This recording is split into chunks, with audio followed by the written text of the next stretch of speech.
My father can count cards. Once he cheated the house out of so much blackjack that they threatened to kick him and his teeth out. Good thing he always knew when to walk away. By morning, his wallet was as red as his bloodshot eyes, and I am my father's daughter. You can call me a slot machine. If you pay me enough attention, I will give you all three of my hearts, spill my insides, and then watch you walk away to the next pretty thing. My father, he's an engineer. He loves blueprints and right angles, machines that can be fixed. I am my father's daughter, but my body cannot be fixed. No matter what he builds, he will never design something better for me than a wheelchair. I inherited his cheekbones, but not his poker face. I've never seen him smile so wide, but for a straight flush. I know how he protects his poker chips like children. I am my father's daughter. I told those bookies he was never home. I'd fold his losing lotto tickets into sloppy paper cranes, just hoping he'd notice and wish on something other than dice. But every time I'd ask him how to build a house of cards, he'd refuse. Head to that racetrack and lose everything on the horse with the prettiest name.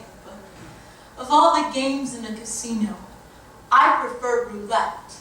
There's no math to it. Even when the ball is weighted, the house might not win. Even when that bar pours a really good shot, you might still leave standing. My father taught me that. When your wallet is empty, the way you walk out of a room is everything. I am my father's daughter, mesmerized by the neon of an open bar sign, always looking for the easiest way out of our failures. My father is drowning in nicotine. Odds are the cancer will beat him before the dealer. I reach for my Xanax the way my father reaches for his inhaler. You see, we both have chests that choke us. Believe our hearts are more black than red. We are two of a kind, but my father taught me, when your body and your bank account, they're going bankrupt, you should still reach for jackpot. You never know, baby girl. You could still win. Thanks. Thank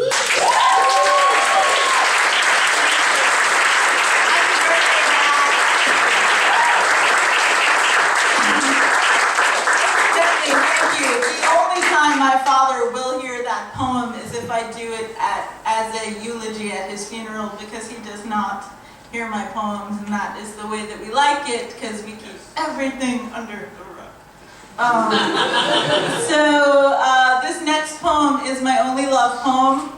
It's also a breakup poem. It's also a true story. I love the fact checker. The fact checker is my favorite part. Okay, it's called Houdini.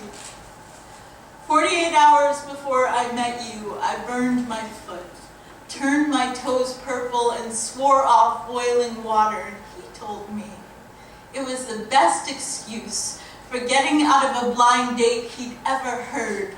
Welcome to my life, I said. I'm full of accidents, but you were some kind of Houdini. Erased my scars with an easy kiss, fixed my crooked spine with the sleight of your hand at night. You wrapped your arms around me like iron chains, turned my waist into an anchor, but 3 months later, you disappeared. I know the word promise is an illusion, but promise love and you will fill whole auditoriums with lonely.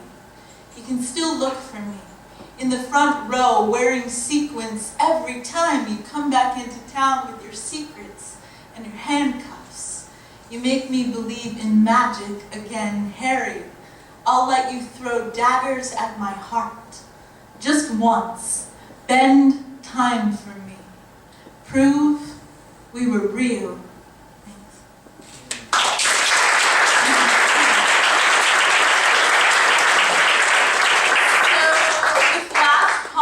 Is called Trinity.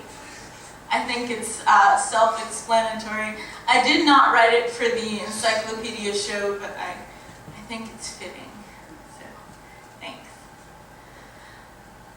was raised under stained glass Sundays where the parish asked the Lord to heal my legs, to give my parents a miracle. I tried to kneel for them. I sang glory and Hosanna the loudest for them, but I never asked, why me? Or what if God was busy with other things? I was just one middle-class disabled girl with decent health insurance, but when my best friend's body started to paralyze itself nerve by nerve, and she woke up unable to walk or swallow, she kept trying to reach you, God. All she heard back was static. You can multiply that noise by 6 billion people. They're praying for answers. God, do their voices ring so loud in your head that you doubt your own divine judgment? Have you turned the Holy Trinity into psychologists, neurologists, physical therapists so we would all feel better? Did you create drugs like Abilify to enable us to stand up without you? Is it easier to hand out prescription after prescription after prescription after prescription instead of just listening? It's no wonder we've turned pharmacies into churches, pray to those insurance companies for a whole month's worth of Holy Eucharist. We break pills into smaller and smaller milligrams to make them last longer. So many of them dissolve so easily on the tongue. We need these blessed uppers to carry us closer to heaven, help us swallow the pain when we fall back down. Don't you see how hard it is to drop co-pays into collection boxes? Don't you see how we read warning labels like the new gospel? You be careful not to overdose, because God just doesn't have time anymore to lay hands